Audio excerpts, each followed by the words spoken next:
అందరికీ యేసుక్రీస్తు నామంలో వందనాలు. దేవుని స్తుతిద్దాం. హల్లెలూయా. సరే, దేవుని వాక్యాన్ని చదువుదాం. లూకా సువార్త 1వ అధ్యాయం 67-68 వచనాలు చదువుదాం. మరియు అతని తండ్రి జకరియా పరిశుద్ధాత్మ పూర్ణుడై ఇట్లు ప్రవచించెను. ప్రభువైన ఇశ్రాయేలు దేవుడు స్తుతింపబడునుగాక. ఆయన తన ప్రజలకు దర్శనమిచ్చి వారికి విమోచన కలగచేసెను. దేవుని స్తుతిద్దాం. హల్లెలూయా. ఈ మాట మనందరం చదువుదాం.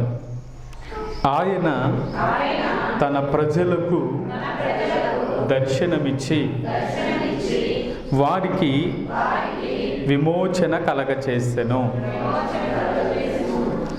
ఏం చేశారు చెప్పండి? మీ పక్కన వారు చెప్పండి. ఆయన తన ప్రజలకు దర్శనమిచ్చి వారికి విమోచన కలగచేసెను. ఈ లోకంలో మనుషులందరూ ఎవరిని దర్శించుకోవడానికి వెళ్తున్నారు? దేవుని దర్శించుకోవడానికి వెళ్తున్నారు. అయితే వారు వెళ్ళేది ఎందుకు అంటే ఆ దర్శించుకోవటం వలన మేలు కలుగుతుంది అని. అయితే పరలోకములో ఉన్న మహోన్నతుడైన సర్వోన్నతుడైనటువంటి ఉన్నతమైన దేవుడు ఈ భూమి మీద ఉన్న మనలను దర్శించటానికి లోకానికి వచ్చాడు. దేవుని స్తుతిద్దాం. హల్లెలూయా.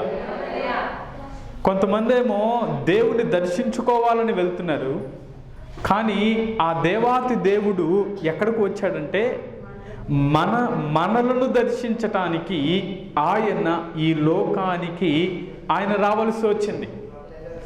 గమనించండి, మనం వెతికే దేవుడు కాదు కానీ మనలను, అంటే నేను వెతికే దేవుడు కాదు కానీ నన్ను వెతుక్కుంటా వచ్చిన దేవుడు. దేవుని స్తుతిద్దాం. హల్లెలూయా. నా కోసం ఆయన 2020 సంవత్సరాల క్రిందటే ఈ భూమి మీదకి ఆయన వచ్చాడు. దేవుని స్తుతిద్దాం. హల్లెలూయా. అంటే నేను వెతుకట్లేదు కానీ ఆయనే నన్ను వెతుక్కుంటా ఆయన ఈ లోకానికి వచ్చా. ఇంకో మాట చెప్పాలంటే మనం ఆయన మోసుకుని, అంటే నేను భుజాల మీద మోసుకుని వెళ్ళే దేవుడు కాదు కానీ ఆయన నన్ను మోసేటువంటి దేవుడు.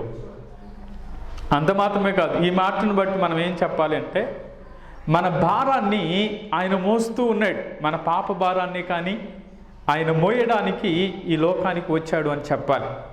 అలాగే నేను పోషించే దేవుడు కాదు కానీ ఆయన నన్ను పోషించే దేవుడు. అలాగే నేను ఆయన కాపాడే దేవుడు కాదు కానీ ఆయన నన్ను కాపాడే దేవుడు.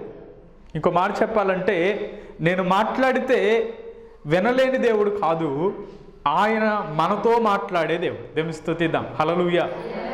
కొన్ని మాట్లాడితే వినం, కానీ మన దేవుడు మాట్లాడితే వినే దేవుడు. అంత మాత్రమే కాదు, ఆయన మాట్లాడి మనకు జవాబిచ్చే దేవుడు. దేవుని స్తుతిద్దాం. హల్లెలూయా.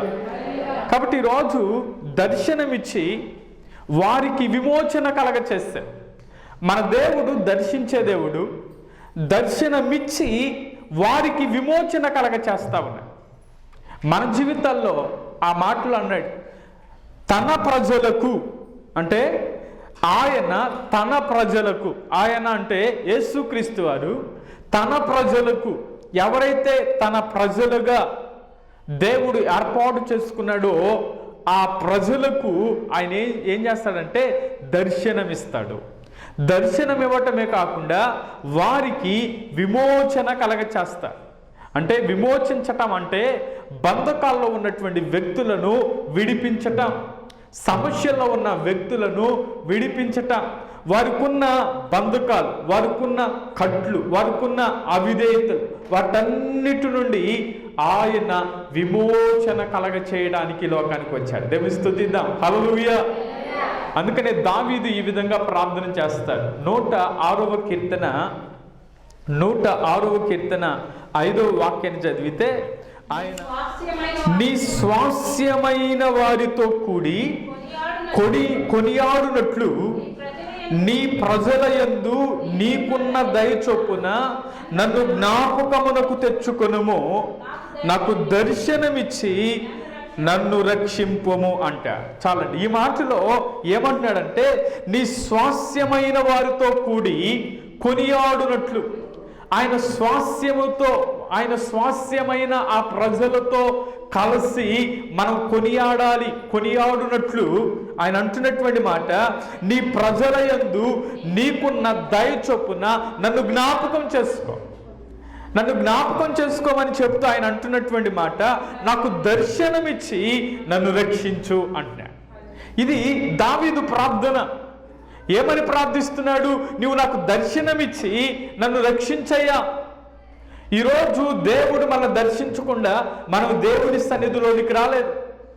దేవుడు మనల్ని దర్శించాడు, ఆ దర్శనమిచ్చి మనల్ని నడిపించాడు. దేవుని స్తుతిద్దాం. హల్లెలూయా.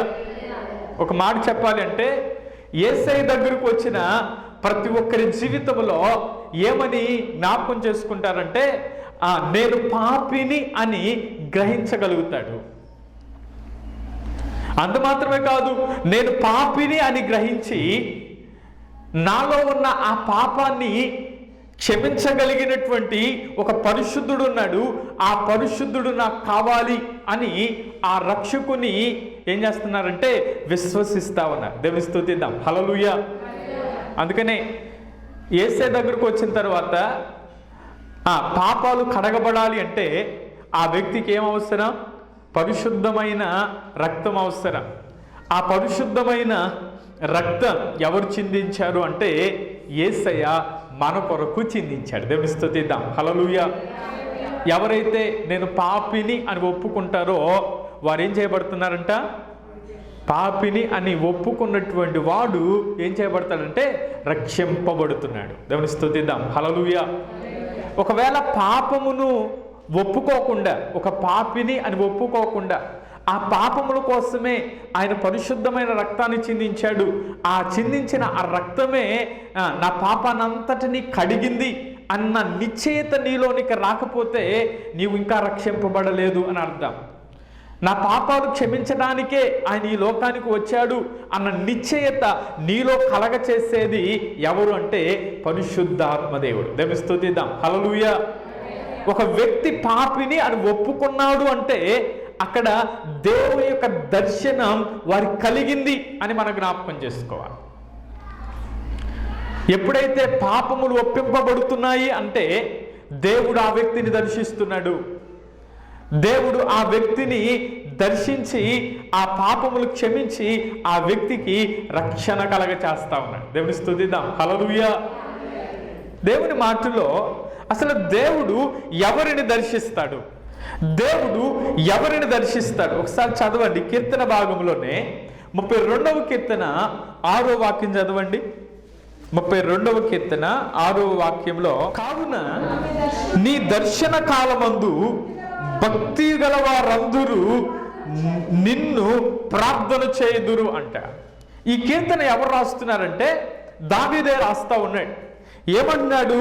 నీ దర్శన కాలమందు భక్తి గల వారందరూ నిన్ను ప్రార్థన చేయుదురు అంటే నీకు ప్రార్థన చేస్తారు. దర్శన కాలములో ఎవరికి దర్శనమిస్తున్నాడంటే భక్తి గల వారికి దర్శనమిస్తా ఉన్నాడు. దేవుని స్తుతిద్దాం. హల్లెలూయా. దేవుడు ఎవరిని దర్శిస్తాడంటే భక్తి కలిగినటువంటి వారిని ఆయన దర్శించునుగాక. ఇప్పుడు దావీదు భక్తి గలవాడేనా? దావీదు భయభక్తులు కలిగినటువంటి వాడేనా అంటే భక్తి గలవాడే అని చెప్పాలి. దేవుడు ఎవరిని కోరుకున్నాడు అంటే హృదయాన్ని చూచి దావీదును కోరుకున్నటువంటి వ్యక్తి. యెషయా కుమారులో 8 మంది ఉంటే ఈ 8 మందిలో కూడా 7 చాలా బలాఢ్యులు, మంచి ధైర్యం కలిగినటువంటి వారు, శూరులు, వారందరూ కూడా యుద్ధ భూమిలో ఉన్నారు. అయితే 8వ వాడు ఎక్కడున్నాడంటే గొర్రెలు కాచుకుంటూ ఎక్కడో ఉన్నాడు. ఆ గొర్రెలు కాచుకుంటున్నటువంటి వ్యక్తి ఎవరికి అవసరమయ్యారంటే దేవునికి అవసరమయ్యాడు. దేవుని స్తుతిద్దాం. హల్లెలూయా. ఈ మాటల్లో గొర్రెల కాపురిగా ఉన్న దావీదు యొక్క హృదయాన్ని దేవుడు చూశాడు. దావీదు యొక్క జీవితాన్ని దేవుడు చూశాడు. అందుకనే భక్తి గల వారిని ఆయన కోరుకుంటాడు. భక్తి గల వారిని ఆయన దర్శిస్తాడు. భక్తి గల వారి జీవితాల్లో ఆయన దర్శనమిచ్చి వారికి విమోచన కలగచేస్తాడు. ఈ కీర్తన రాస్తూ ఉన్నప్పుడు దావీదు ఒక రాజుగా ఉన్న దావీదు దేవుని భయభక్తులు కలిగిన కొన్ని విషయాల్లో తప్పిపోయినట్లుగా మనం చూస్తాం, కొన్ని విషయాల్లో పడిపోయినట్లుగా చూస్తాం. అయినా ఆ పడిపోయినప్పుడు దేవుని సేవకుని ద్వారా హెచ్చరించబడి తన పాపానంతటిని కూడా కప్పుకోకుండా ఒప్పుకున్నాడంట. దేవుని స్తుతిద్దాం, హల్లెలూయా. అందుకని ఆ పై మాటలు అంటాడు 5వ వాక్యములో, నా దోషమును కప్పుకొనక నీ ఎదుట నా పాపమును ఒప్పుకొంటిని, యెహోవా సన్నిధిని నా అతిక్రమములను ఒప్పుకొందుననుకుంటిని.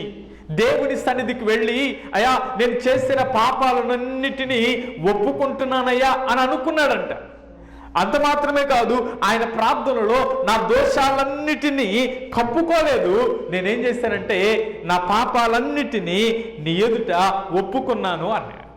ఎప్పుడైతే ఆ ఒప్పుకోలు తనలోనికి వచ్చింది అంటే దేవుడు ఆ వ్యక్తిని దర్శించాడు అని మనం జ్ఞాపకం చేసుకోవాలి.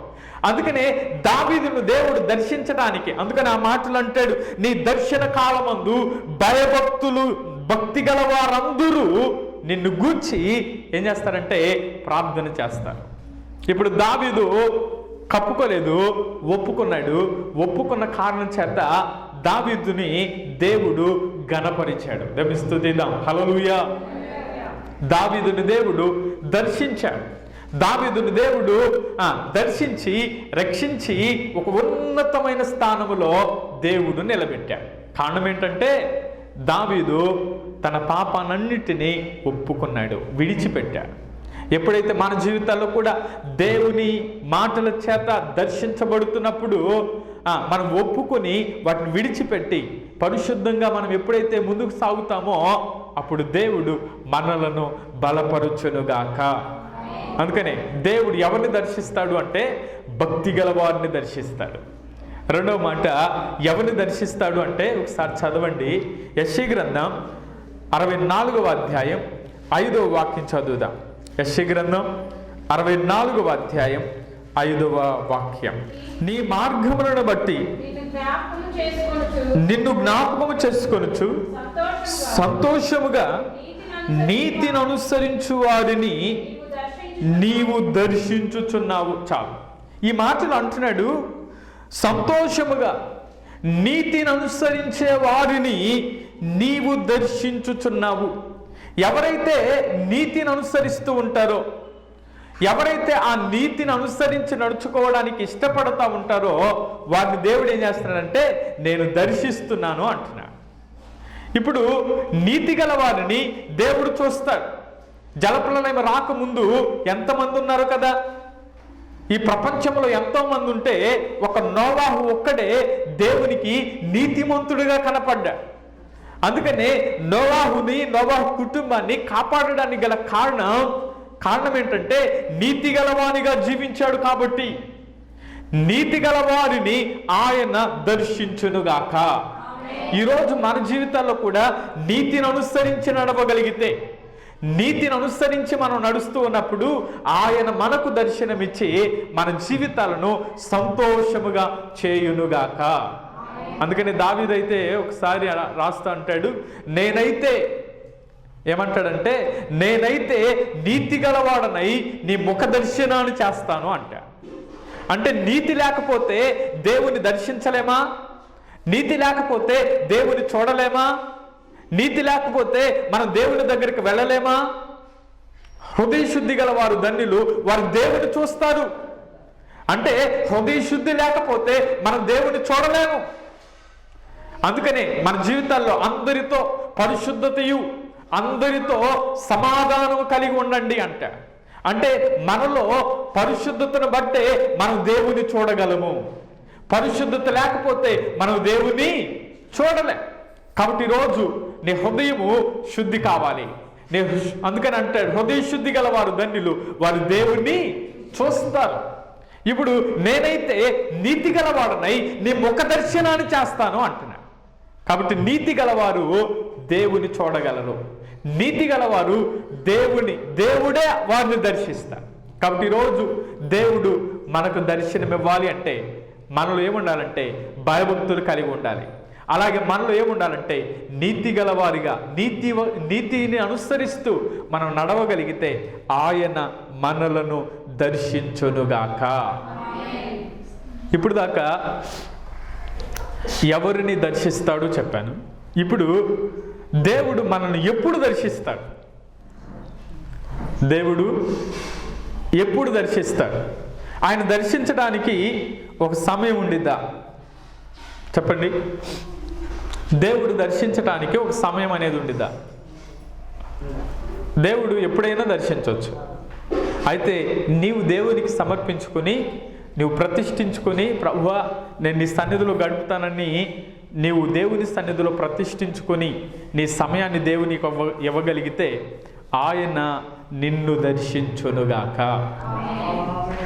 గమనించండి, ఒకరోజు ఆయన ఎప్పుడు దర్శిస్తాడు అన్న మాటలో పగలైనా దర్శిస్తాడు, రాత్రి అయినా దర్శిస్తాడు. ఇంకో మాట చెప్పాలంటే కలలో కూడా దర్శిస్తాడు. దేవుని స్తుతిద్దాం. హల్లెలూయా. ఎలా దర్శిస్తాడు? కలలో కూడా దర్శిస్తాడు. మనకు తెలుసు పౌలు గారు అసలు క్రైస్తవులుగా ఉన్న వారిని ఏం చేయాలనుకున్నాడు? హింసించాలనుకున్నాడు. వారిని ఏ విధంగా హతం చేయాలనుకున్నాడు. అలా హతం చేయాలని పౌలు గారు బయలుదేరినప్పుడు దమస్కు మార్గంలో వెళుతున్నప్పుడు ఆయన పగలే ఆయన్ని దర్శించాడు. దేవుని స్తుతిద్దాం. హల్లెలూయా. ఎప్పుడైతే దేవుని యొక్క దర్శనం అతని కలిగిందో వెంటనే తన కళ్ళు మూసుకుపోయాయి. 3 దినాలు గుడ్డివాడుగా ఉన్నాడు. గమనించండి, దేవుని యొక్క దర్శనం పగలే వచ్చింది. పేతురు గారు కూడా ఒకరోజు మేడగది మీద ఉన్నప్పుడు మేడగది మీద ఆయన ప్రార్థన చేస్తూ ఉన్నాడు. ఆయన్ని పిలిపించుకోండి అంటే ఇంచుమించు 12 గంటల సమయంలో ఒక ఆకాశం నుంచి 4 చెంగులు కనపడ్డాయి. దానిలో ఏమున్నాయంటే పురుగులు కనపడ్డాయి. ఇప్పుడు పురుగులు కనపడితే దేవుడు అన్నాడు, ఇదిగో నువ్వు వాటిని తిను. ఎవరితో? పేతురుతో. నువ్వు వాటిని తిను అంటే, అయ్యా అవి ఎలా తింటాం? ఏవి పురుగులు తింటారా ఎవరన్నా? అవి ఎలా తింటా? దాని ఆంతర్యం ఏమిటంటే దేవుడు అందరికీ అవసరం. దేవుని స్తుతిద్దాం. హల్లెలూయా. దేవుడు అందరికీ ప్రభు అయి ఉన్నాడు అని తెలియచేయడానికి అప్పటి వరకు యూదులకే యేసుక్రీస్తు వారు అవసరమని పేతురు గారి యొక్క ఊహ, ఇశ్రాయేలీల కొరకే ఆయన రక్షించడానికి వచ్చాడు అన్న దేవలో ఆయన ఉన్నాడు. అయితే అక్కడ రాయబడిన మాట, దేవుడు అందరికీ ప్రభు అయి ఉన్నాడు, ఆయన ఏ మాత్రము పక్షపాతి కాదు. దేవుని స్తుతిద్దాం. హల్లెలూయా. ఆయన పక్షపాతం చూపించే దేవుడు కాదు, అందరిని దర్శించే దేవుడు. అందరికీ ఆయన ప్రభువు ఉన్నాడు అని ఆ రోజు పేతురు గారిని దేవుడు దర్శించినట్లుగా మనం చూస్తాం. కీర్తన భాగంలో 17వ కీర్తన 3వ వాక్యంలో దావీదు ఈ మాట అంటాడు. ఏమంటాడంటే ఒకసారి చదవండి. రాత్రివేళ నీవు నన్ను దర్శించి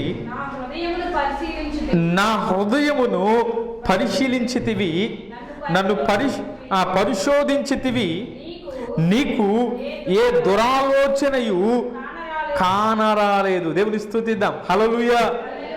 ఏమన్నాడు చెప్పండి? ఈ మాటలో ఏమన్నాడంటే, రాత్రివేళ నీవు నన్ను దర్శించి నా హృదయమును నీవేం చేసావంటే పరిశీలించావు.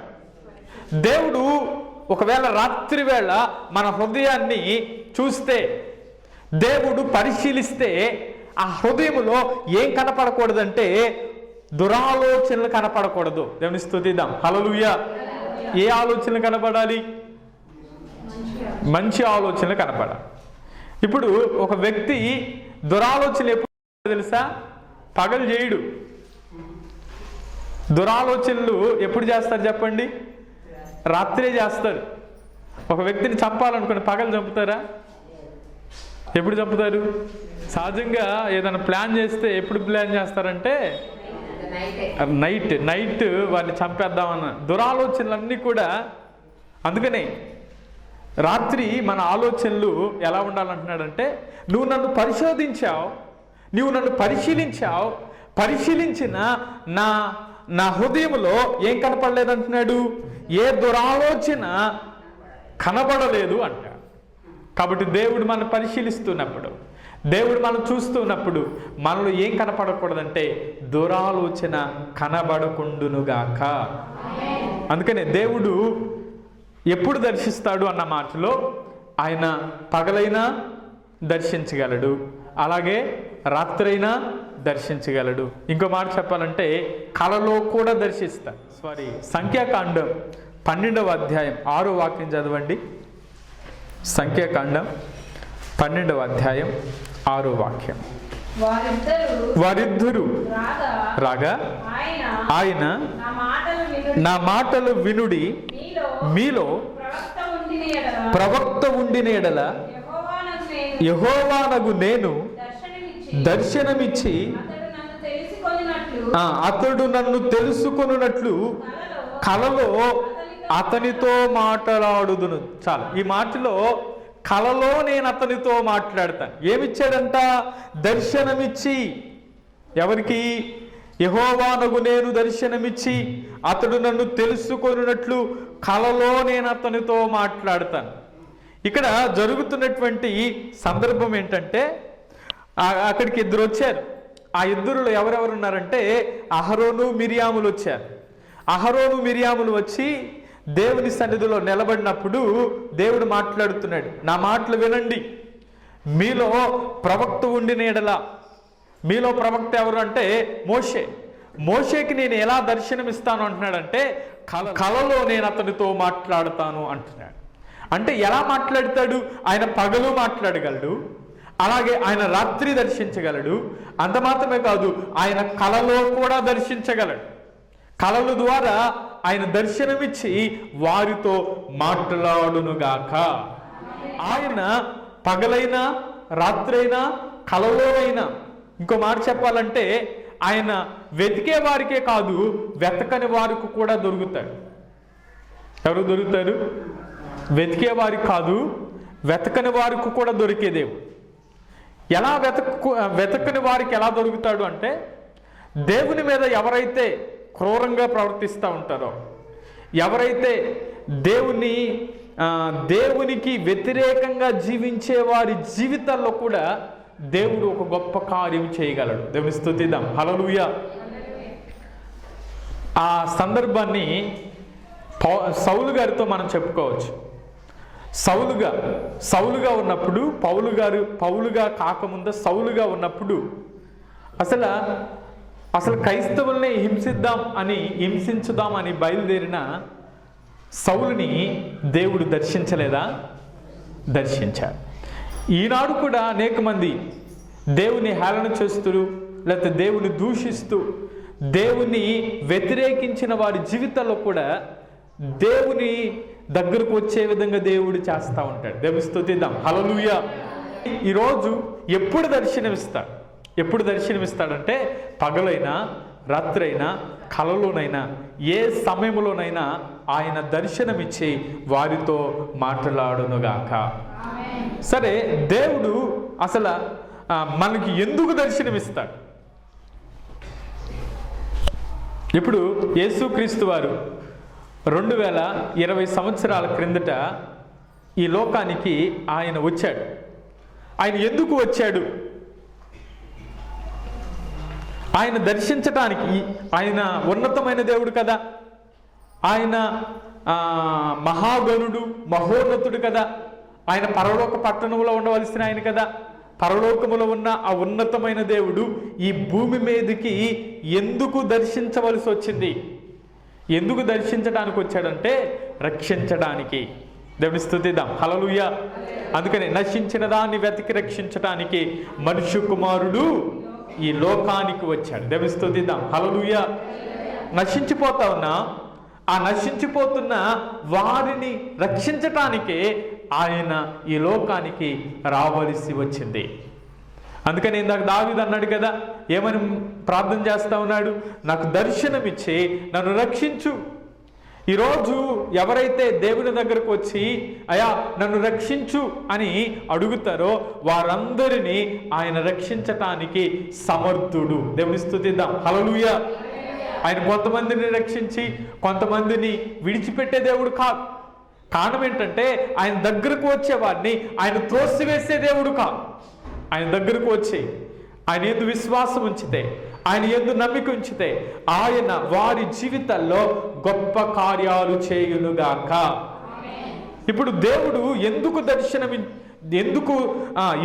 దర్శించాడు అంటే కొన్ని విషయాలు చెప్తాను. ఒకటి, రక్షించడానికి ఆయన దర్శనమిచ్చాడు. అలాగే ఆయన ఎందుకు దర్శనమిచ్చాడంటే చూడండి, నిర్గమాకాండములో 20వ అధ్యాయం 20వ వాక్యం చదివితే ఒక మాట మనకు కనబడుతుంటుంది. అందుకు మోషే, భయపడుకుడి, మిమ్మును పరీక్షించుటకును మీరు పాపము చేయకున్నట్లు ఆయన భయము మీకు కలుగునట్లు దేవుడు వేంచేశానని ప్రజలతో చెప్పాను. దేవుని స్తుతిద్దాం, హల్లెలూయా. వేంచేశాను, దేవుడు వేంచేశాను అంటే అర్థం ఏంటి చెప్పండి? ఆయన వచ్చాడు, ఆయన దర్శించాడు అని అర్థం. అందుకని ఆ మాటలో అందుకు మోషే, భయపడుకుడి, మిమ్మును పరీక్షించుటకు మీరు పాపము చేయకుండానట్లు ఆయన భయము మీకు కలుగునట్లు. ఈ మాటలో దేవుడు ఎందుకు వచ్చాడంటే పరీక్షించడానికి వచ్చాడు. అలాగే ఆ మాటలో మీరు పాపము చేయకుండానట్లు, దేవుని దగ్గర దేవుడు ఎందుకు ఆ ప్రజలను దర్శించాడు అంటే వారు పాపము చేయకుండా ఉండడానికి కొరకై దేవుడు వారిని దర్శిస్తామని. ఒకరోజు ఆ పాపి దేవుని దగ్గరకు రావడం వలన ఏమవుతున్నాడంటే పరిశుద్ధుడవుతున్నాడు. ఈ పరిశుద్ధుడు తన పరిశుద్ధతను కాపాడుకుంటూ పరలోకానికి చేరాలి. దేవుని స్తుతిద్దాం, హల్లెలూయా. పాపిగానే జీవిస్తే పాపి ఎక్కడికి వెళ్తాడంటే నరకానికే వెళ్తాడు. రక్షింపబడిన నాటి నుంచి మనలో ఏం కనబడాలంటే పరిశుద్ధత కనబడాలి. ఆ పరిశుద్ధత కనబడి మనం ఏం చేయాలంటే పాపము చేయకుండా ప్రతిరోజు మనం ఏం చేయాలంటే పరిశీలించుకోవాలి. ప్రతిరోజు మనం ఏం చేయాలంటే మనల్ని కడగాలి. మన జీవితంలో ప్రతిరోజు చేయవలసిన పని ఏంటంటే, ప్రభువా నాలో ఉన్న అవిధేయతలను తీసివేయి, నాలో ఉన్న ఈ అవిధేయతనంతా కొట్టివేయి ప్రభు అని దేవుని సన్నిధిలో అడిగి మన పరిశుద్ధతను కొనసాగిస్తూ మన జీవితాలు కొనసాగించాలి. దేవుని స్తుతిద్దాం, హల్లెలూయా. ఇంట్లో వంట పాత్రలు ఉన్నాయనుకోండి, అవి వినియోగించిన తర్వాత అవి ఏమవుతాయి? అమ్మా, వాటిని మరలా ఏం చేయాలి? మరలా కడుక్కుని మరలా శుభ్రమైన పాత్రలో మనం మరలా వంట వండుకోవాలి. అలాగే మన ఆత్మీయ జీవితాల్లో కూడా దేవునికి ఒకవేళ ఆయాసకరముగా మనలో ఏమున్నా వాటన్నిటినీ క్రీస్తు రక్తము చేత కడగబడి పరిశుద్ధముగా మన జీవితాలు కొనసాగించుకోవాలి. దేవుని స్తుతిద్దాం, హల్లెలూయా. అందుకనే ఆయన దర్శించడానికి గల కారణం, ఆయన వేచేయడానికి గల కారణం అక్కడ చెప్తూ అంటున్నాడు, పాపము చేయకుండానట్లు ఆయన భయము మీకు కలుగునట్లు దేవుడు వేంచేశాడు. ఆయన ఎందుకు వచ్చాడు అంటే పాపము చేయకుండా చేయడానికి వచ్చాడు. దేవుని స్తుతిద్దాం, హల్లెలూయా. ఇప్పుడు దేవుడు చూస్తున్నాడు అంటే దేవుని భయం వారిలో ఉంటే వారు ఏం చేయరు? దేవుని భయం వారిలో ఉంటే వారు ఏం చేయరు? పాపం చేయరు. దేవుని భయం వారిలో లేకపోతే వారు ఏం చేస్తారు? పాపం చేస్తారు. చిన్న చిన్న విషయాల్లో కూడా దేవుడు మనం చూస్తున్నాడు అని అంటే ఏం చేయరు? పాపం చేయరు, ఆజ్ఞను అతిక్రమించరు. దేవుడు చూస్తూ ఉన్నాడు, మనం చేసే ప్రతి పని దేవుడు చూస్తా ఉన్నాడు. కాబట్టి దేవుడు చూస్తున్నాడు అని అంటే మనం ఏం చేయమంటే భయభక్తులు కలిగి ఉంటాం. దేవుడు చూడట్లేదు అంటే మనం భయం ఉండదు. కాబట్టి ఈరోజు పాపము చేయకుండా ఉండడానికి ఆయన దర్శించాడు అని మీకు తెలియచేస్తా ఉన్నాను. అలాగే ఆయన ఎందుకు దర్శించాడు అంటే సంఖ్యాకాండం ఇందాక మనం చదువుకున్న మాటే 12:6లో, ఇందాక ఆ మాటలో ఏమని చెప్పాడు అంటే 12:6లో అంటాడు, వారిద్దరూ రాగా నా మాటలు వినుడి, మీలో ప్రవక్త ఉండిన యెడల యెహోవానగు నేను దర్శనమిచ్చి అతడు నన్ను తెలుసుకొనున్నట్లు కలలో నేను అతనితో మాట్లాడు. ఈ మాటలో అతడు నన్ను తెలుసుకొనున్నట్లు కలలో నేను అతనితో మాట్లాడతా అంటే ఈ మాటలో ఉన్న భావం ఏంటంటే అతడు నన్ను తెలుసుకోవాలి, నన్ను తెలుసుకోవడానికి కొరకే నేను అతనికి దర్శనమిచ్చా. దేవుని స్తుతిద్దాం, హల్లెలూయా. ఇప్పుడు యేసుక్రీస్తు వారు ఎవరు అంటే ఏం చెప్పగలం? ఆయన రక్షకుడు అని చెప్పాలి, ఆయన పరిశుద్ధుడు అని చెప్పాలి, ఆయన ఈ లోకములో ఉన్న వారిని రక్షించడానికి వచ్చాడు అని చెప్పాలి. అందుకని ఆయన ఎందుకు దర్శనమిచ్చాడు అంటే, ఆయన దర్శనం ఇవ్వడానికి గల కారణం ఏంటంటే దేవుణ్ణి తెలుసుకోవడానికి ఆయన దర్శనమిచ్చాడు. ఒకటి, రక్షించడానికి దర్శనమిచ్చాడు. రెండవది, పాపము చేయకుండా ఉండడానికి దర్శనమిచ్చాడు. అలాగే 3, దేవుని తెలుసుకోవడానికి ఆయన దర్శనమిస్తా ఉన్నాడు. అలాగే ఆయన మరొకసారి ఎందుకు దర్శనమిస్తాడు అంటే మర్మములను తెలియచేయడానికి దర్శనమిస్తా. దానియేలు గ్రంథం 2:19లో ఈ మాట మనకు కనబడుతుంది, చదవండి. అంతటా రాత్రి యందు దర్శనము చేత ఆ మర్మము దానియేలునకు బయలుపరచబడెను గనుక దానియేలు పరలోకమందున్న దేవుని స్తుతించెను. దేవుని స్తుతిద్దాం, హల్లెలూయా. ఏం చేశాడంట? దానియేలుకి దేవుడు ఏమిచ్చాడు? రాత్రి యందు దర్శనము చేత ఆ మర్మమును దానియేలుకు బయలుపరిచాడు. ఒక ప్రతిమ చేయబడింది, ఆ ప్రతిమ పడగొట్టబడింది. ఆ ప్రతిమ పడగొట్టబడిన ఆ దర్శనం ఎవరికి ఇచ్చారంటే దానియేలుకు దేవుడు బయలుపరిచాడు. దేవుని స్తుతిద్దాం, హల్లెలూయా. ఆనాడు యోసేపు కూడా దేవుడు దర్శనమిచ్చాడు. రాజు ఫరో కలగన్నాడు. ఏం కలగన్నాడు? ఒక 7 బలిసినవి 7 బలహీనవి, 7 బలిసినవి 7 బలహీనమైనవి. ఇప్పుడు బలిసినవి బలహీనమైన వాటిని ఏం చేశాయంట? మింగివేశాయి. దీని దర్శన భావం ఆ రాజుకి కలగలేదు, కానీ ఆ దర్శన భాగం యోసేపు చెప్పాడు. దేవుని స్తుతిద్దాం, హల్లెలూయా. యోసేపు ఏం చెప్పాడంటే, ఇదిగో 7 సంవత్సరాలు కరువు రాబోతా ఉంది, 7 సంవత్సరాలు పంట సమృద్ధిగా పండబోతా ఉంది. ఇదిగో ఆ కరువులో అందరూ కూడా ఏమవుతారు? ఆ కరువును తప్పించబడాలంటే ఈ 7 సంవత్సరాల పంట సమృద్ధిగా స్వీకరించాలి అని చెప్పాడు. ఆ దర్శనాన్ని దేవుడు అక్కడ నెరవేర్చాడు. దేవుని స్తుతిద్దాం, హల్లెలూయా. కాబట్టి ఈరోజు మర్మము బయలుపరచడానికి దేవుడు దర్శనమిస్తాడు. పరలోక రాజ్యం గురించిన మర్మము చెప్తూ ఆయన అంటాడు, యూదులకే కాదు అన్యులకు కూడా సమాన వారసులుగా చేశాడు. రెండవది, క్రీస్తు శరీరములో అవయవాలుగా చేశాడు. మూడవది, వాగ్దానములో పాలివారై ఉన్నారు అంటున్నాడు. వాగ్దానములో పాలివారిగా దేవుడు చేశాడు. దేవుని స్తుతిద్దాం, హల్లెలూయా. దేవుడు ఏ వాగ్దానం చేశాడు? నిత్య జీవము గురించిన ఆ వాగ్దానములో అందరినీ పాలివారుగా చేశాడు. ఆ పాలివారుగా చేయడానికే ఆయన నేను వెళ్ళి స్థలము సిద్ధపరిచి నేను మరలా వస్తాను అన్న. ఆయన వస్తాడు, ఆయనతో పాటు ఆయన తీసుకువెళ్ళడానికి సిద్ధపరుస్తాడు. ఈ మర్మం, అందుకనే మర్మాన్ని బయలుపరచడానికి ఆయన దర్శించాడు. 4 విషయాలు చెప్పాను ఆయన ఎందుకు దర్శించాడు అని. రక్షించడానికి ఆయన దర్శించాడు, అలాగే పాపము చేయకుండా ఉండడానికి ఆయన దర్శించాడు, అలాగే దేవుని మనం తెలుసుకోవాలని ఆయన మనం దర్శించాడు, అలాగే మర్మాన్ని బయలుపరచడానికి ఆయన దర్శనమిచ్చాడు. సరే, ఇప్పుడు ప్రభు దర్శనం ఎలా కలుగుతుంది? ఇప్పుడు మూడు విషయాలు చెప్పాను. ఒకటి, ఎవరిని దర్శిస్తాడో చెప్పాను. తర్వాత ఎప్పుడు దర్శిస్తాడో చెప్పాను. తర్వాత ఎందుకు దర్శిస్తాడో చెప్పాను. ప్రభు దర్శనం ఎలా కలుగుతుంది? దేవుడు మనతో మాట్లాడితే అది దర్శనం కాదంటారా? హల్లెలూయా.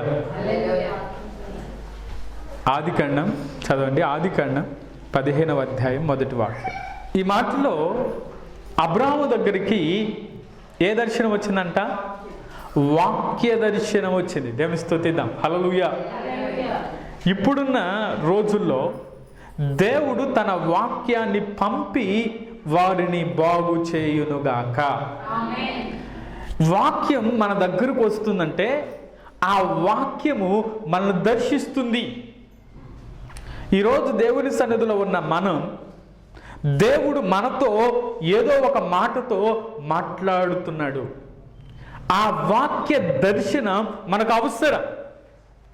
ఒకరోజు వాక్య దర్శనం ఎవరి దగ్గరకు వచ్చిందంటే అబ్రహాము దగ్గరకు వచ్చింది.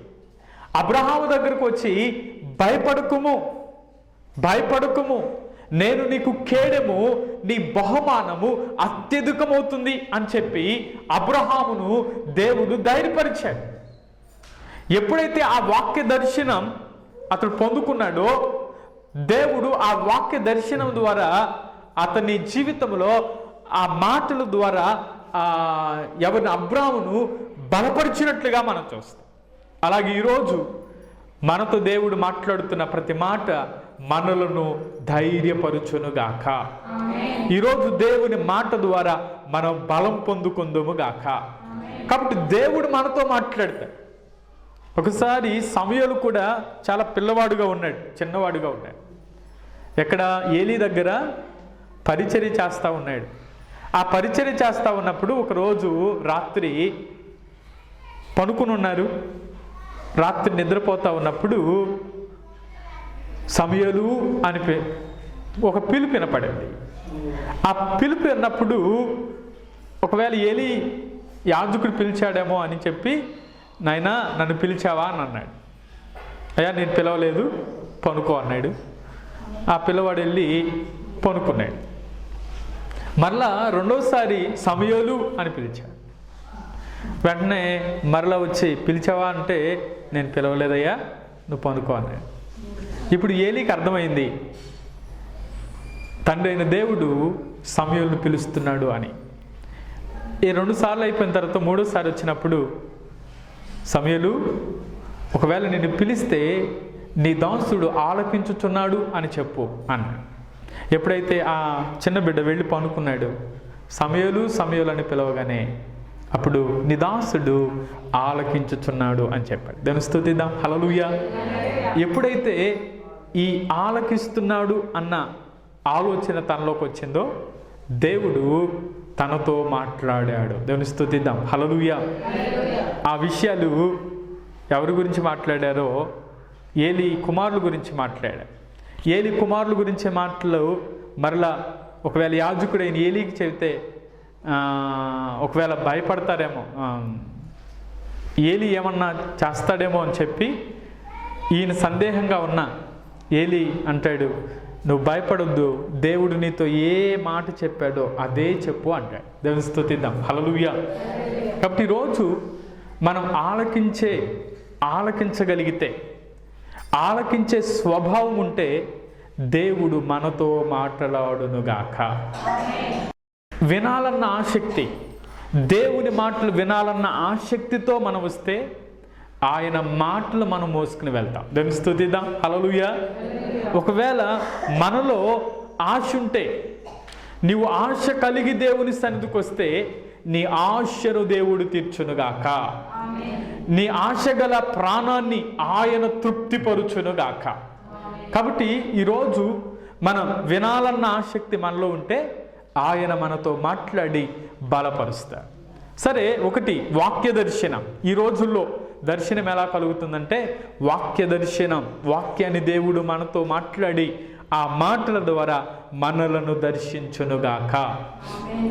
అలాగే 119వ కీర్తన 130వ వాక్యములో ఈ మాట మనకు కనబడుతుంటుంది. ఒకసారి చదువుదాం. 119వ కీర్తన 130వ వాక్యం. నీ వాక్యము వెల్లడి అగుట తోడని వెలుగు కలుగును, అవి తెలివి లేని వారికి తెలివి కలిగించును. చాలు. ఈ మాటలో నీ వాక్యము వెల్లడి అగుటతోడనే వెలుగు కలుగును. ఈ మాటలో రెండవది ఏంటంటే, ఈ రోజుల్లో దేవుడి ప్రభువు ఇప్పుడు ప్రభు దర్శనం ఎలా కలుగుతుంది అంటే, వాక్య దర్శనము ద్వారా దేవుడు మనల్ని బలపరుస్తూ ఉన్నాడు.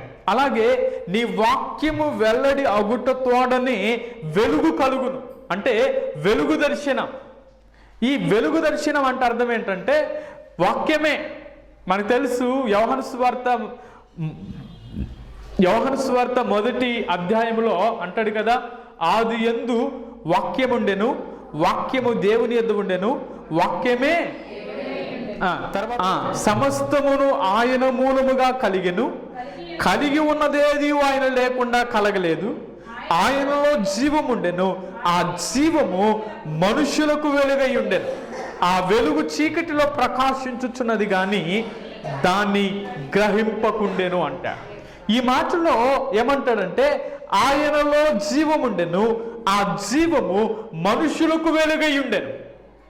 ఆయనలో జీవం ఉంది, ఆ జీవం ఏం చేస్తా ఉందంటే మనుషులకు వెలుగై ఉంది. ఇప్పుడు జీవపు మాటలు మనిషిని వెలిగించునుగాక. ఇప్పుడు వెలుగు దర్శనం అంటే నీ జీవితంలో వాక్యము వెల్లడి అవుటతోడనే అక్కడ ఏం కలుగుతుందంటే వెలుగు కలుగుతుంది. ఆ వెలుగు ఎలా వస్తుందంటే జీవపు మాటలు. ఆ వెలుగు ఎలా వస్తుందంటే చీకటిని ప్రాలదోలడానికి వెలుగు అవసరం. ఆ వెలుగు ఎవరంటే యేసుక్రీస్తు వారే. దేవుని స్తుతిద్దాం. హల్లెలూయా. నేను ఈ లోకానికి వెలుగై ఉన్నాను అని చెప్పారు. కాబట్టి ఆయన వెలిగి అనేక మందిని వెలిగించుచున్నాడు.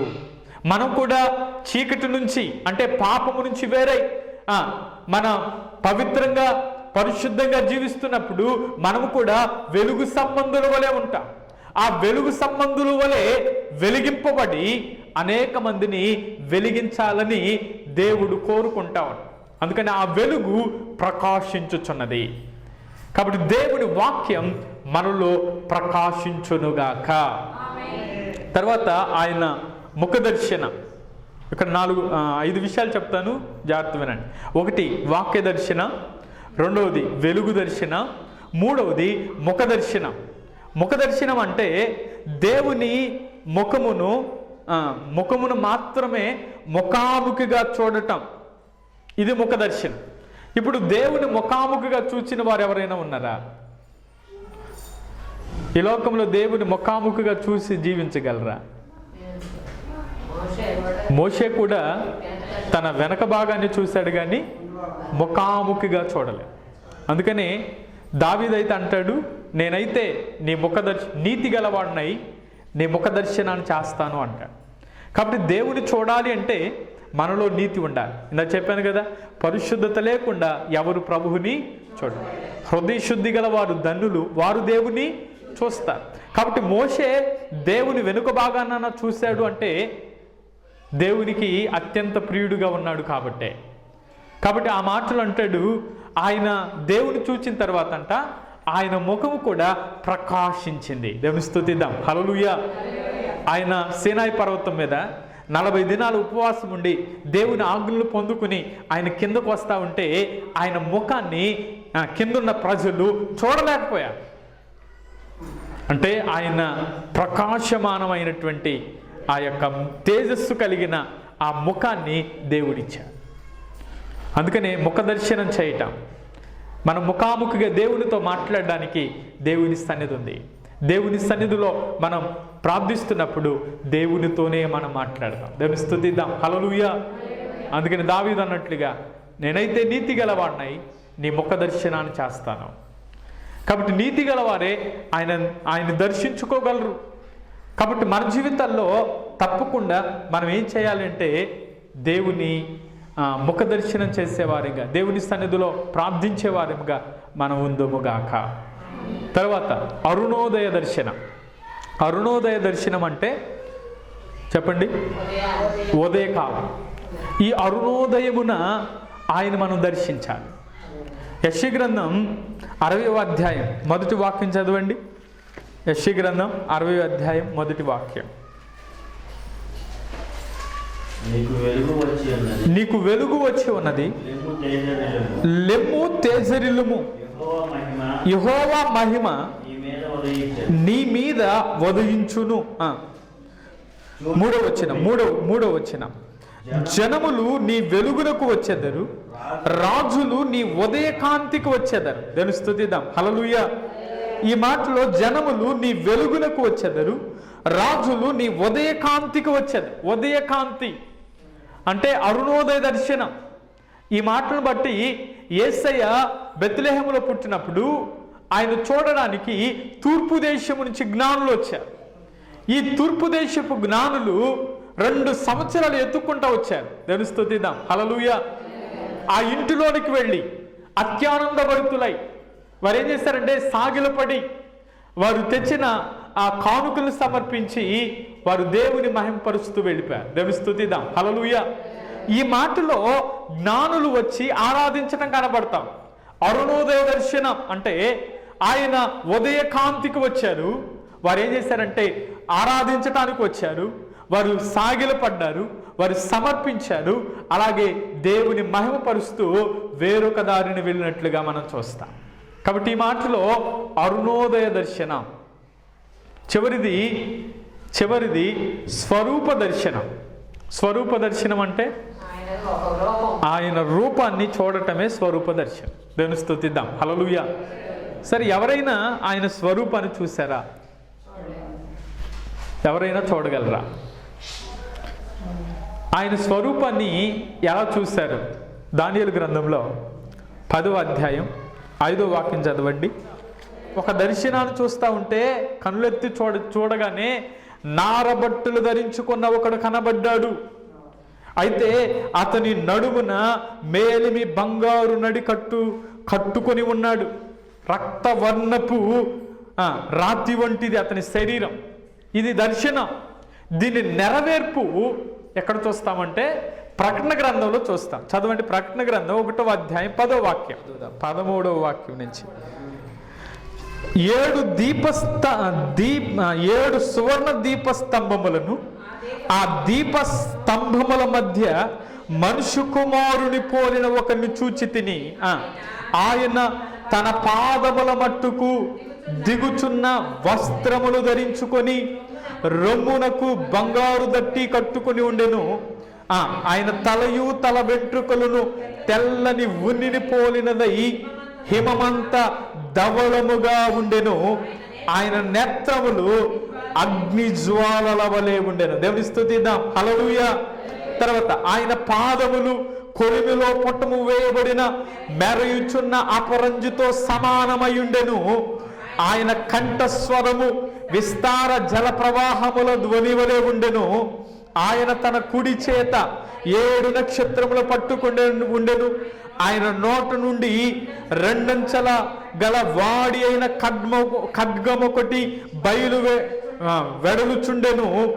ఆయన ముఖము మహా తేజస్సుతో ప్రకాశించుచున్న, ఎలా ఉందంట, సూర్యుని వలె ఉండెను. దేవుని స్తుతిద్దాం. హల్లెలూయా.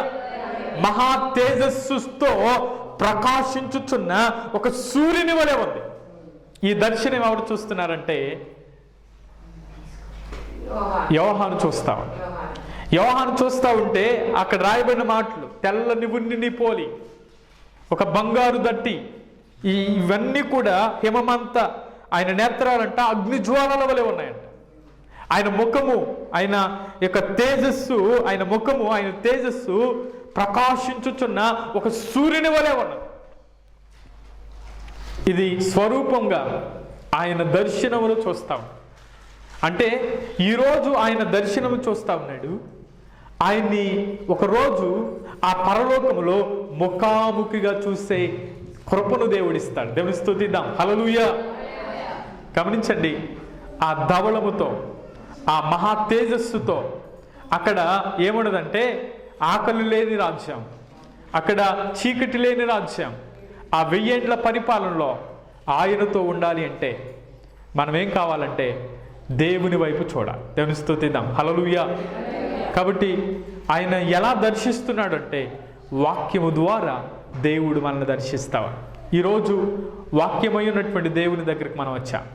ఆయన వాక్యముతో మనం మాట్లాడి మన బలపరుస్తాడు. కాబట్టి ఈరోజు ఈ దర్శనం తన ప్రజలకు దర్శనమిచ్చి వారికి విమోచన కలగచేస్తాడు. ఈరోజు విమోచింపబడిన మనల్ని ఆయన దర్శించి ఆయనతో ఉండే ఆ గొప్ప భాగ్యము కలగ చేయడానికి ఆయన మనల్ని దర్శించాడు. దేవుని స్తుతిద్దాం. హల్లెలూయా. ఆ పరలోకములో ఉన్న దేవుడు ఈ భూమి మీద ఉన్న మనల్ని దర్శించటమే క్రిస్మస్. ఆయన పరలోకములో ఉన్న దేవుడు ఈ భూమి మీదకి రావడమే నిజమైన క్రిస్మస్. అందుకనే ఈరోజు మనల్ని దర్శించాడు. కాబట్టి ఆయన దర్శించి వాక్యము ద్వారా మనతో మాట్లాడి మనందరినీ బలపరచునుగాక. ఆమె కళ్ళు మూసుకుందాం, ప్రార్థించాలి. ఎవరిని దర్శిస్తాడు? ఎప్పుడు దర్శిస్తాడు? ఎందుకు దర్శిస్తాడు? ఎలా దర్శిస్తాడు? 4 ప్రశ్నలు, చక్కని జవాబులు. అవును, ఎవరిని దర్శిస్తాడు అంటే భక్తి గల వారిని దర్శిస్తాడు. నీతిని అనుసరించు వారిని ఆయన దర్శిస్తాడు. ఎప్పుడు దర్శిస్తాడు అంటే పగలు దర్శించగలడు, రాత్రి దర్శించగలడు, కలలోనైనా దర్శించగలడు. ఎందుకు దర్శిస్తాడు అంటే రక్షించడానికి దర్శిస్తాడు, పాపము చేయకుండా ఉండడానికై దర్శిస్తాడు, దేవుని తెలుసుకోవడానికి ఆయన దర్శించాడు, ఆయన యొక్క మర్మాన్ని తెలియచేయడానికి ఆయన దర్శించాడు. అయితే ఇప్పుడు ప్రభు దర్శనం ఎలా కలుగుతుందంటే వాక్య దర్శనం. ఈరోజు వాక్యం ద్వారా దేవుడు మనతో మాట్లాడుతున్నాడు. అవును, వాక్యం వెళ్ళడగుట్టు తోడనే వెలుగు కలుగుతుంది. ఆయన వెలుగుగా ఈ లోకానికి వచ్చాడు. ఆ వెలుగు దర్శనాన్ని ఇచ్చాడు. ఆయన ఉదయకాంతిగా అరుణోదయ దర్శనం. జ్ఞానులు ఆయన వెతుక్కుంటూ వచ్చారు. జ్ఞానులు సంతోషించారు, సాగిలపడ్డారు, అత్యానంద భరితులై వారు వెళ్ళినట్లుగా మనం చూస్తాం. అలాగే స్వరూప దర్శన, ఆయన యొక్క ముఖము ప్రకాశించుచున్న సూర్యుని వలె కనబడుతుంది. ఒకరోజు ఆయన ప్రకాశమానమైన ఆ యొక్క ముఖాన్ని మనం చూడబోతా ఉన్నాం. ఆ బంగారు పట్టణంలో, ఆ పరలోకములో నీవు సిద్ధపడి ఉంటే, రక్షింపబడి మారు మనసు పొంది సిద్ధపడి ఉంటే ఆయనతో ఉండే ఆ గొప్ప కృపను దేవుడు కలగచేస్తాడు. అందరం తలలు వంచుదాం, ప్రార్థన చేద్దాం. కృపగల తండ్రి, దయగలిగినటువంటి దేవానికి వందన. ఈరోజు మీరు మాతో మాట్లాడిన మాటలను బట్టి నీకు వందనాలయ్య. అవును, ఆయన తన ప్రజలకు దర్శనమిచ్చి వారికి విమోచన కలగచేస్తాను అన్న ఈ మాట ద్వారా ఎవరిని దర్శిస్తారో దేవా, ఎవరిని దర్శిస్తారో మీరు మాట్లాడినందుకై స్తోత్రం. అవునయ్యా, భక్తి గల వారందరూ నీకు ప్రార్థన చేస్తారయ్యా. నీతిని అనుసరించే వారిని మీరు దర్శిస్తున్నారు, అందును బట్టి నీకు వందన. అలాగే దేవా, ఎప్పుడు దర్శిస్తారో మాతో మాట్లాడారయ్యా. పగలైనా రాత్రైనా కలలోనైనా మీరు దర్శించి వారి జీవితాలను మార్చి పరిశుద్ధపరచగలిగినటువంటి దేవుడు తండ్రి నీకు స్తోత్ర. అలాగే ఎప్పుడు ఎందుకు దర్శిస్తాడు? అవునయ్యా, మీరు రక్షించడానికి లోకానికి వచ్చారు. అలాగే దేవా, పాపము చేయకుండా చేయుటకై మీరు దర్శనమిచ్చారు.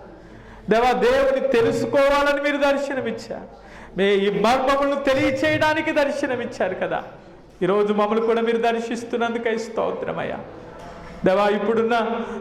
ఇప్పుడు ప్రభు ఎలా దర్శనం కలుగుతుందో ఆనాడు అబ్రహామును వాక్య దర్శనము ద్వారా, సమయను వాక్య దర్శనము ద్వారా దర్శించిన దేవా, వాక్కు ద్వారా దర్శించిన దేవా, ఈరోజు మీ మాటల చేత మమ్మల్ని దర్శించినందుకై స్తోత్రం. మీ మాటల ద్వారా మమ్మల్ని బలపరిచినందుకై స్తోత్రం. దేవా, మీ మాటల చేత మాతో మీరు మాట్లాడుతున్నందుకై స్తోత్రం. అయ్యా, మీ ముఖ దర్శనాన్ని చేసే కృపను దయచే. నీతి గలవాడనైతే నీ ముఖ దర్శనాన్ని చేస్తానని దయా, మీరు మమ్మల్ని రక్షించి దేవా పరిశుద్ధపరిచి నీతిగా జీవించడానికి కొరకై మమ్మల్ని సిద్ధపరచమని ప్రార్థిస్తున్నా. నాడు జ్ఞానులు ఏ విధంగా దేవా ఉదయకాంతికి వచ్చారో, ఈ అరుణోదయ దర్శనానికి వచ్చారో, మేము కూడా ఆ విధంగా సంతోషించి సాగిలపడి దేవా సమర్పించి దేవా నీ నామాన్ని మహిమపరిచే కృపను దయచేయండి. అలాగే నారబట్టులు ధరించిన ఒకరిని చూశారయ్యా దేవా, నీ ముఖము ప్రకాశించుచున్న సూర్యుని వలె కనబడింది. ఆ ప్రకాశమానమైన నీ స్వరూప దర్శనాన్ని చూసే ఆ గొప్ప కృప మరొకసారి మాకు దయచేయమని ప్రార్థిస్తాను. రక్షింపబడి మారు మనసు పొంది బాప్తిసం తీసుకున్న దేవా మీ బిడ్డలందరినీ బలపరచమని ప్రార్థిస్తూ మీ రాజ్యము కొరకై సిద్ధపరచండి. ముఖాముఖిగా దేవా నేను చూసే ఆ గొప్ప ధన్యత దయచేయమని ప్రార్థిస్తూ దేవా ఈ ఉదయకాల వేళలో మీ సన్నిధికి వచ్చిన బిడ్డలందరినీ మీరు బలపరచండి. దేవా మీరు మాట్లాడండి ప్రభువా, మీ మాటల చేత తృప్తిపరచండి. వాక్యం విన్న బిడ్డల జీవితాల్లో గొప్ప కార్యాలు చేయమని ఇంతవరకు తోడుగా ఉన్నారు, ఇక్కడ కూడా తోడుగా ఉండి ఈ క్రిస్మస్ దినాల్లో ఈ క్రిస్మస్ ఆనందం ప్రతి కుటుంబంలో మీరు కలగ చేయమని ప్రార్థిస్తూ మీ దీవెన ఆశీర్వాదం చేత నింపండి. ఒక్కొక్కరిని దర్శించి దర్శించి దర్శించి బలపరచమని యేసు నామములు అడిగి వేడుకుంటూ ప్రార్థిస్తూ ఉన్నాము తండ్రి, ఆమేన్. మా అడ్రస్ పాస్టర్ శాంతిబాబు, షారోను ప్రార్థనా మందిరం, మాస్కో బజార్, కారంచేడు, ప్రకాశం జిల్లా. మా ఫోన్ నెంబర్స్ 9951555037 మరి ఒక నెంబర్ 8317635573. మీ ప్రార్థన అవసరతలకు మమ్మల్ని సంప్రదించండి. తప్పక మీ కొరకు ప్రార్థిస్తాం. దేవుడు మిమ్మల్ని దీవించునుగాక. God bless you all.